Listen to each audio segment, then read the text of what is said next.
Right, let's get the 1702 in front of the door. There we go. If that thing still works, I'll be surprised, mate. But anyway, we have loads of monitors in this house. I've got 1084D, 1084SD, 1084S. The only one I don't have is the 1081, the original Amiga 1000 monitor.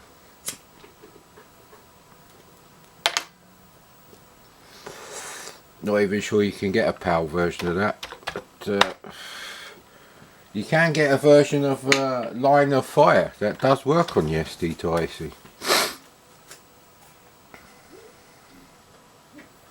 So where have I put it then?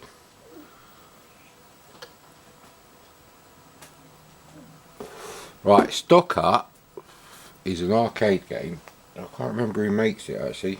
It's Bally Midway, is it? And it's a game Tom Cruise is playing in that film Colour of Money. You know, where he's a pool player, you know, like a hustler. I don't know how I came across. Oh, I think I was just I was searching for Knight Rider. Not the Knight Rider, which is different. And it kind of reminds me. I'm surprised that no one bothered to convert Trans Am. You know, the original Spectrum game. I think that's the Ultimate game. I don't think it's Imagine.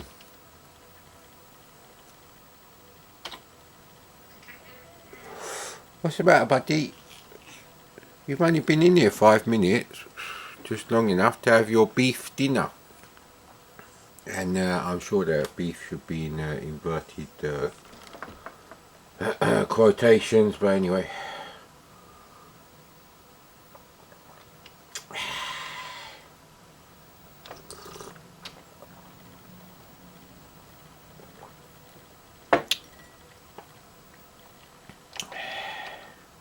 There you go, Line of Fire, last one. Right, I haven't done I ain't done Bonanza, bro. Don't put your nose on the end of the fag, buddy. That's not going to be good for your nostrils. No, I didn't want that. I want Line of Fire, but we've got other US Gold games to do. Been playing US Gold games lately. Now, I didn't test 720, so I'll probably do that next. Now, there was a magazine that had some, I guess it must be a demo of the game, because on the other side it had like music from the arcade. Yeah, I'm pretty sure that, anyway, I had a cassette with the music on it, and it wasn't one I made myself. So Line of Fire by Wilf, but it's not a Wilf, because it does actually work with the SD to AC. Bloody hell, these roll-ups keep going out.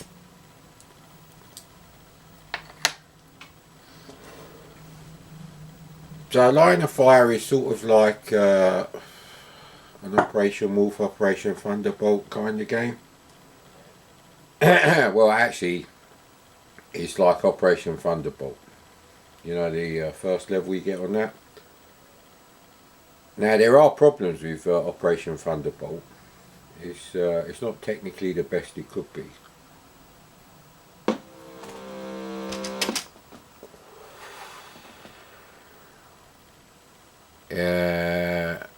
I'm going to say no to everything. Those are the only options you got. But if you're using an SD to AC, you're limited on what cracks you can use. Now, I didn't test this on the SD to AC, but I did test it on here. This is Uncle Arsehole, aka Uncle R, aka Dave Lowe.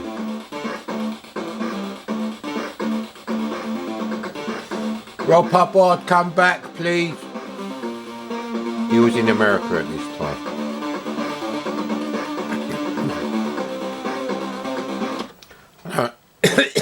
don't blame Rob Hubbard for going to America, because he was getting peanuts working in the UK, and EA offered him a lot of money, but artistically he did sell out, and there's not much artistic shit going on here. Fucking hell. This is like a 3D version of Xylogon. That's how bad the graphics are, if you ask me. So how'd you fire the bombs? I don't know how you fire the bombs. I've got no idea what the arcade game looks like, but I'm sure it don't look this shit. Might be as rubbish to play. I'm trying to do a Terminator 2 and shoot them in the kneecaps.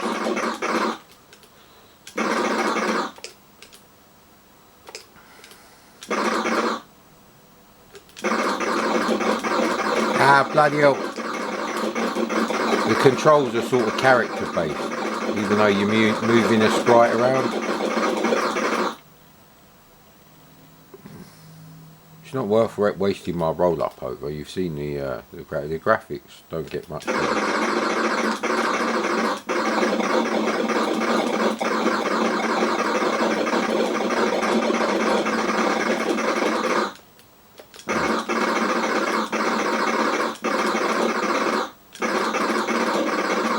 So you shoot the first aid kit to heal yourself. So you know that's the 90s, early 90s, late 80s.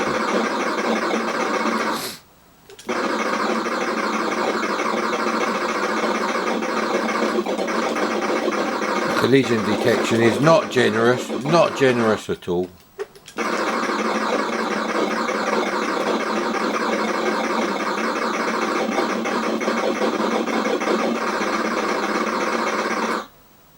Yeah, I'm getting bored with these graphics next.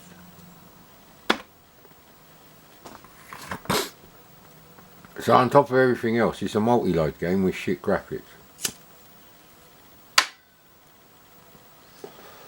Around 1988-89 is the time really to leave the C64. Not because the hardware was too old, but because the people making these games were too spastic.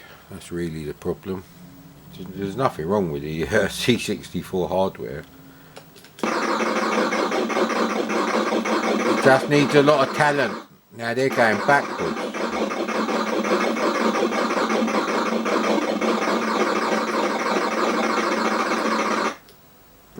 Okay.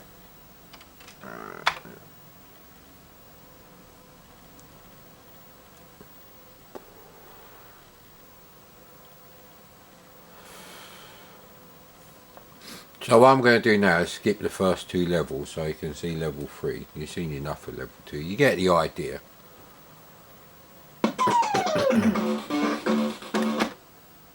It's one of the better tunes from Dave Lowe, I must admit, but it's not brilliant. And there's no excuse to say the arcade music is shit, because of Commodore.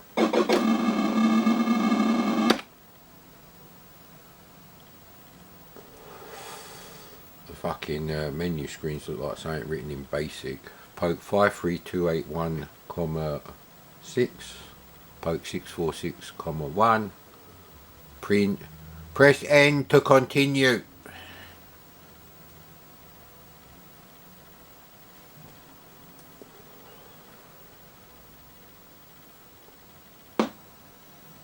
Straight away, thank you. Right. I'm trying to see if any of the levels have graphics that impress me in any way. Like 1% impression. Not a memorable game at all. The only reason you'd remember this game is because you wasted your pocket money on it. And like I said before, the problem with having a C64 like in 1990, 1991 is because you couldn't buy Blue Max. You couldn't buy Beachhead 1. Now the graphics look the same to me. Crashed and burned, Mav. You crashed and burned.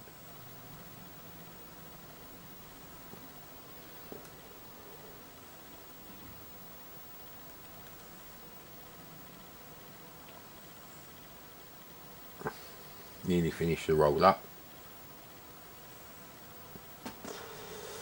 Have a bit more of a go. Coffee should remain hot. Okay.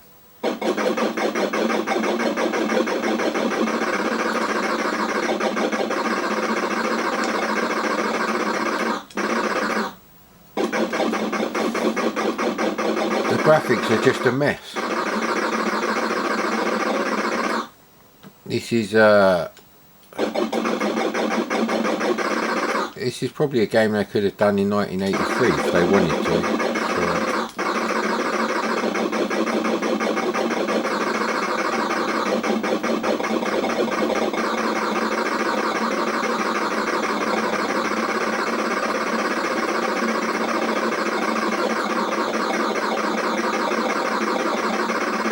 I don't know how you throw the fucking bombs.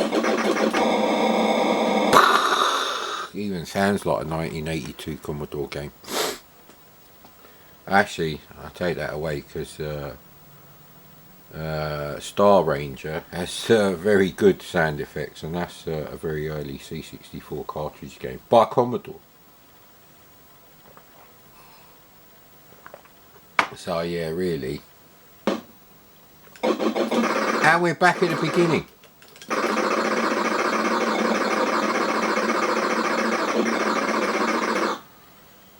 Don't really work for me, this game.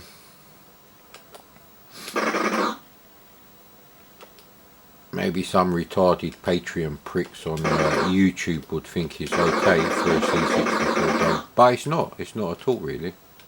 We've had many 3D games on the C64 that don't look this shit. Buggy Boy, Turbo Outrun.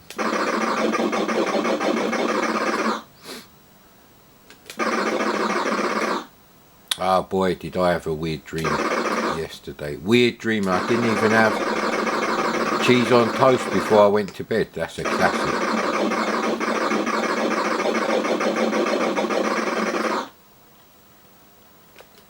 They just don't really work. They look like Petsky graphics. These are like those 3D maze games you're trying to write in Petsky graphics as you know, an early C64 owner.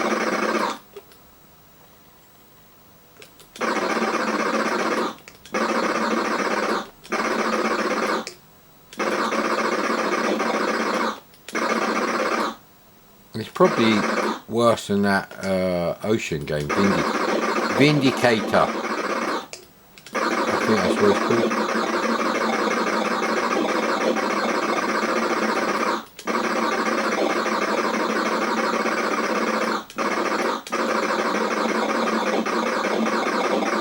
Bloody hell.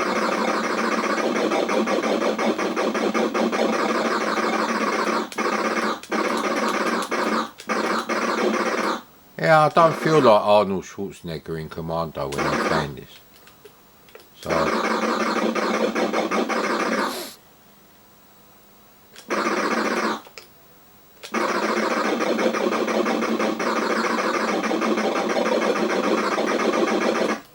I'm not even sure there's fucking sprite multiplexing going on there. But anyway, that's Line of Fire done and dusted forever.